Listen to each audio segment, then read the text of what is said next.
Nakakaon ako tres. Sa muning revival, no? Ko first time ko siguro gid man nakaano sang revival. Damo na nag-agi nga revival pero amo pa ning revival na ako ni agyan nga masadya gid ya. Do fulfilling gid ya nga nakaabot kami diri sa Pasubaon Church diri sa Sigma. Do ka overwhelming sa amon nga naging ari kami diri. Wow. Di ko ma-explain. Di mo mahambal ko. Muna ya. Praise God na nadayong gid. At tapos na ang hindi ko lang malipatan ang istoryahan namon kay nato parte sa among kaboy ginabasa namon to.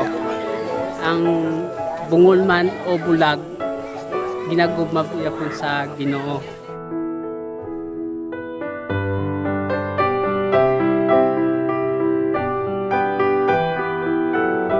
Grabe, kag perti ka sadya. Dason, kabalo kami para paano kami mag-control sa amon niya self. Gusto ang temperance, gusto madalagi namon. Kag sa pasalamat mo kami kay Jesus, kag in-bless niya kami nga nakaabot kami diri. Kag makapauli naman kami sing may kasadya, kag ang experience siya, hindi happiest moment, hindi mo malimtan. Bale, ito na yun siguro yung pinaka-kakaiba na experience na camping na nakuha sa buong buhay ko. Sa buong buhay ko, di ako lahat na hindi ko nalalaman dati, nalaman ko ngayon. Ito kasi nakita ko, talagang serious talaga yung mga nag-worship. Hindi lang basta outing na tinatawag, outing, saya lang. Kumbaga, dala na rin lahat-lahat. Kumbaga, nandun na rin yung saya. Kahit parang sa iba, boring siguro, pero dati ganun din ako. Nung una, akala ko boring.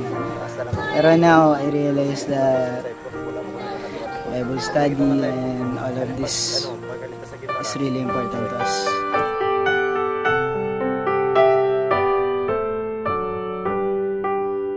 So actually, very much happy ko kay nag-attend ko liwat. Kag ginapangita ko gid man ni. For the past years, mga almost more than 1 year, kinanglan ko gid man sang revival. So muna nga sang nag-abot ang sa amon, ang invitation. Hisitan pa ko premier kaya hambal ko I'm not worthy. Pero kuan gid ja nang nami gid man nga maka-attend.